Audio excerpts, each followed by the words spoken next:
미 전역에서 22일 네트워크 장애로 AT&T 고객들이 불편을 겪은 것으로 알려졌습니다. 이로 인해 연방기관들이 이 장애가 사이버 공격으로 인한 것인지 조사하고 있습니다. ABC 뉴스는 회사가 장애를 확인하고 고객들에게 와이파이를 통한 통화를 권장했습니다. AT&T 대변인은 오전에 일부 고객이 무선 서비스 중단을 경험하고 있으며 우리는 그들의 서비스를 복구하기 위해 긴급히 작업 중이라고 말했습니다. 22일 오전에 AT&T는 네트워크의 75%가 복구됐다는 업데이트를 발표했습니다. 상황에 대한 소식을 전한 2명의 소식통은 FBI 및 국토안보부 DHS를 포함한 다른 기관들이 이제 AT&T 장애가 사이버 공격이나 해킹의 결과인지 또는 단순히 기술적인 오작동인지를 결정하기 위해 긴급히 조사 중이라고 ABC 뉴스에 말했습니다. 디지털 서비스 추적 사이트인 나운 디렉터에 따르면 7만 3천 명 이상의 AT&T 고객이 장애를 보고했습니다. 이는 종합적인 숫자가 불편 신고 건수만 통계된 것으로 실제 장애 건수는 수배에 달할 수 있다고 전해졌습니다. 몇몇 지방정부는 AT&T의 장애로 인해 서비스가 중단되고 있다고 밝혔습니다. 샌프란시스코 응급관리부는 22일 오전 X의 성명서를 통해 911 센터가 운영 중이라고 밝혔지만 많은 AT&T 고객들이 장애로 인해 비상전화를 할 수 없다고 말했습니다. 그는 라인 전화로 전화하거나 타사의 셀폰 서비스를 가진 사람에게 911로 전화할 것을 제안했습니다. 미국 사이버보안 및 인프라보안국 CISA는 ABC 뉴스가 입수한 비밀 메모에 따르면 장애의 원인은 알려지지 않았으며 악의적인 활동의 징후도 없다고 보고했습니다. CISA는 사이버 위협을 모니터링하는 DHS 내의 기관입니다. 여러 경찰서와 지방자치단체들은 국가적인 장애라고 묘사하고 지역 주민들에게 경고했습니다. 결과적으로 관계자들은 대체 수단으로 비상 서비스에 연락할 것을 촉구했습니다. AT&T 회사 웹사이트에 따르면 이동통신과 광대역 서비스를 통해 1억 명 이상의 인터넷 서비스를 제공하고 있습니다. 버라이전 및 티모빌은 각각의 네트워크에 장애가 발생하지 않았지만 다른 제공자의 장애로 인한 영향을 받을 수 있다고 밝혔습니다. 예술 분야의 선두주자를 달리고 있는 아트 인스티튜트 오브 시카고 SAIC의 차기 총장으로 한인 교수가 임명됐습니다. 주인공은 이지선 이즈바라이며 현재 LA 소재 오티스 예술대학 학장이지만 SAIC의 은퇴 총장 엘리사 테니의 후임으로 결정됐습니다. 이 학교 158년 역사상 두 번째 여성 총장입니다. 오티스 예술대학에서 커리큘럼 개정 및 등록 학생 증가라는 변혁을 목표로 한 5개년 전략 계획을 실행에 옮겨 대학의 실질적인 변화를 이끌었다는 평가입니다. 학생들의 재능을 축하하고 학생들의 앞날을 옹호하기 위해 교수진과 스태프들이 지속해서 노력을 기울이고 예술과 디자인 등을 변화시키는 글로벌 커뮤니티를 강화해 나갈 것이라고 소감을 밝혔습니다.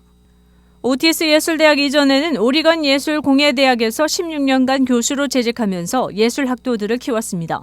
SAIC의 데니스 가드너 이사회 의장은 이지선 교수의 대담한 리더십과 창의적 커뮤니케이션에 대한 헌신을 볼 때 앞으로 아트 인스티튜트 오브 시카고의 유산을 이어나갈 것을 확신한다면서 신임 총장과 함께 학교는 물론 예술과 디자이너들을 위해 일할 수 있길 기대한다고 말했습니다. 이지선 신임 총장은 이화여대에서 미술학사와 석사를 취득한 후 콜로라도 주립대에서 미술석사 학위를 받았습니다. 유색 소수계 이민자로서의 경험을 통해 창의적으로 만든 이 교수의 직물 작품들은 국제적인 호평을 받아왔습니다. SAIC 측은 오티스 예술대학과 오리건 예술대학에서의 탄탄한 경험을 바탕으로 아트 인스티튜트 오브 시카고를 다음 장으로 이끌어갈 기술과 비전을 이지선 신임 총장은 가지고 있다고 평가했습니다. 거기에 대담한 리더십, 행정 및 재무에 관련한 통찰력, 그리고 경영 능력까지 갖춰 SAIC를 한 단계 더 끌어올리는데 이 신임 총장이 공헌할 것이라고 덧붙였습니다. 윈티비 뉴스투데이입니다. 센세이션을 일으키고 있는 스탠리 텀블러 퀸처스의 모 회사가 제품 내의 납 함유에 대해 소비자를 속였다는 주장으로 소송당했습니다. 지난주 제기된 두 건의 별개의 소송에서 시애틀에 본사를 둔 PMI 월드와이드의 자사인 스탠리가 고객들을 기만하고 자사 제품, 특히 바이럴 퀸처 텀블러스에 납이 포함되어 있다는 사실을 밝히지 않았다고 비난했습니다. 두 건의 집단 소송은 모두 워싱턴 서부지방법원에 제출됐습니다. 지난 1월 이 회사는 지난 몇 년 동안 퀸처 텀블러를 구입한 수백만 명의 소비자에게 제품에 특히 어린이와 임산부에게 다양한 건강 문제를 일으킬 수 있는 독성 중금속인 납이 포함되어 있다고 알렸습니다. 널리 공유된 여러 소셜미디어 게시물에 스탠리컵에 납이 포함될 수 있다는 우려를 증폭시키면서 최근 몇 주 동안 제품의 안전성에 대한 논의가 촉발됐습니다. 일부 스탠리 소유자는 홈키트를 사용한 혼합 테스트 결과를 소셜미디어에 게시했는데 전문가들은 컵에 납이 들어있는지 평가하기 위해 실험으로는 신뢰할 수 없다고 말했습니다. 스탠리의 진공 단열 공정은 우리 제품의 바닥에 있는 진공 단열재를 밀봉하기 위해 업계의 표준 펠릿을 사용한다. 웹사이트의 설명에 따르면 밀봉 재료에는 일부 납이 포함되어 있다고 적혀 있습니다. 이는 소비자가 접근할 수 없는 것으로 성명서는 납이 소비자와 접촉하는 스탠리 제품의 표면이나 제품의 내용물에 존재하지 않는다고 덧붙였습니다. PMI는 의견 요청에 응답하지 않았습니다. 그러나 소송은 텀블러가 시간이 지남에 따라 세척 및 사용으로 인해 손상되거나 마모되면 진공 밀봉이 깨져 사용자가 납에 노출될 수 있다고 주장했습니다. 두 소송 모두 대형 유통업체로부터 스탠리 제품을 구매한 여성들에 의해 제기됐습니다. 네바다주 여성은 타깃에서 $35에, 캘리포니아 여성은 닉스 스포츠 용품 매장에서 컵을 구매했습니다. 만약 그들이 그 제품들에 납이 포함되어 있다는 것을 알았다면 구입하지 않았을 것이라고 말했습니다. 소송에 따르면 네바다주 여성은 이후 자택에서 검사를 통해 납의 존재를 확인했습니다. CNBC에 따르면 40온스짜리 퀀처 텀블러의 최근 판매량은 소셜미디어를 중심으로 2019년 7,300만 달러였던 100년 이상 된 스탠리 브랜드의 매출을 지난해에는 7억 5천만 달러로 끌어올렸습니다. 윈티비 뉴스투데이입니다. 일리노이 주지사 제이비 프리츠커는 21일 2025 재정연도 예산안을 발표했는데 이 예산안에는 주의 식료품에 대한 1% 세금을 영구적으로 철폐하는 내용이 포함됐습니다. 프리츠커는 보도자료에서 인플레이션은 여전히 둔화되고 있지만 사람들은 여전히 매주 식료품 가게에서 스트레스를 느끼고 있다며 세금을 줄이는 것은 우리 주위의 노동자들을 위한 좋은 일이라고 말했습니다. 이 제안은 지난 7월 세금이 다시 부과된 지 불과 1년 만에 나온 것입니다.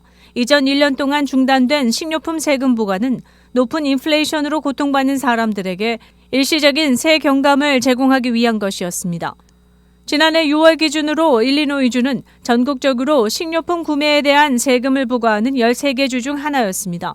당시 일리노이의 1% 세금은 미시시피의 7%에 비해 가장 적었으며 캔사스는 6.5%, 아이다호는 6%, 사우스다코타와 오클라호마는 4.5%, 테네시, 알라바마, 하와이는 4%, 버지니아 2.5%, 유타 1.75%, 아칸소는 1.5%, 그리고 미주리는 1.23%의 식료품 세금을 부과했습니다. 미국 노동통계국에 따르면 식료품을 위한 소비자 물가지수는 지난 1월에 전년 대비 3.1% 상승해 지난 1월 기준 12개월 동안에 3.4% 증가에 비해 약간 낮아졌습니다. 세금을 낮추는 것을 옹호하는 보수적인 시각을 내세우는 일리노이 정책연구소는 식료품세 폐지를 포함한 이번 예산안을 환영했으며 지난해 6월 주내 800명의 여론조사 결과 70%가 식료품 세금 폐지를 지지한다는 결과를 언급했습니다. 한 블로그 글에서 식료품과 같은 필수품에 세금을 부과하는 것은 저소득 가족에게 가장 큰 부담이 되며 지난해 1년 동안 일시적으로 중단된 세금으로 일리노이 주민들은 약 3억 6천만 달러를 절약했다고 밝혔습니다. 윈티비 뉴스투데이입니다. 시카고 트리뷴 신문은 4월 22일부터 200여 명의 직원에게 해고하기로 통보했습니다. 신문을 인쇄하는 시카고 다운타운의 시설은 이전할 것으로 알려졌습니다. 시카고 트리뷴 프리덤 센터로 알려진 이 시설 용지는 새로 들어서는 멜리 카지노에 팔린 바 있습니다. 트리뷴 측은 신문 인쇄를 위해 샴버그에 새로 시설을 마련할 계획인 것으로 알려졌습니다. 인쇄 공장 폐쇄에 따라 직원들에게 지난주부터 해고 통보를 하고 있습니다.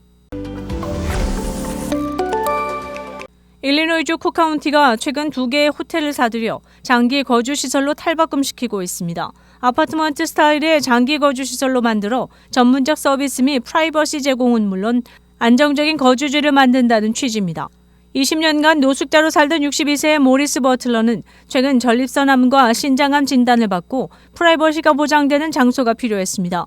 그에게 이런 장소가 삶을 바꾸는 계기가 될 수 있었습니다. 그는 버스 정류장에서 자고 공원의 벤치에 누워있을 때도 항상 한쪽 눈을 뜨고 있어야 했다면서 앞으로는 두 눈을 감고 편안하게 잘 수 있으며 샤워도 가능하니 기분이 좋다며 웃었습니다. Connections for the Homeless라는 비영리 단체가 에반스톤의 마가리타인의 임시거처를 만들어 모리스 버틀러에게 제공한 것입니다.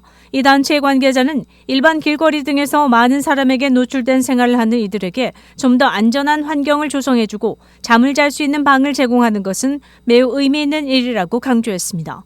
윈TV 뉴스투데이입니다. 연구 결과에 따르면 소금 섭취를 제한하는 대신에 칼륨이 풍부한 식품을 섭취하는 것이 혈압을 낮추는 데 더 효과적일 수 있다고 밝혀졌습니다.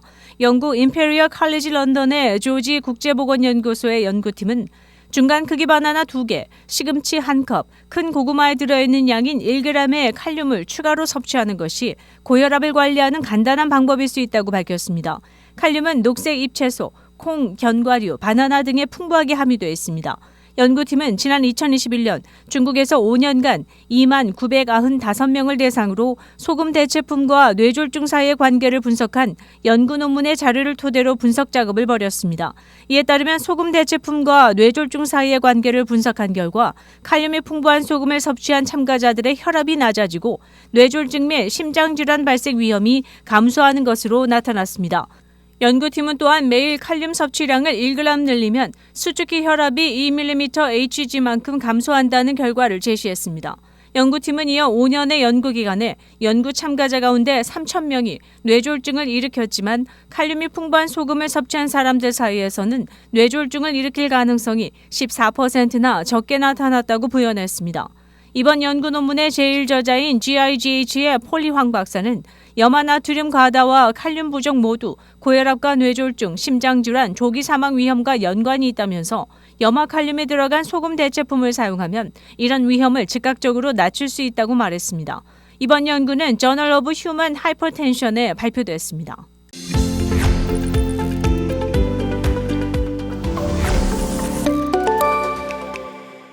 시카고 한인동포 일간지 한국일보는 전자신문으로도 배포됩니다. 시카고 한국일보 무료 신문은 가까운 한인 식당이나 마켓에서 볼 수 있습니다.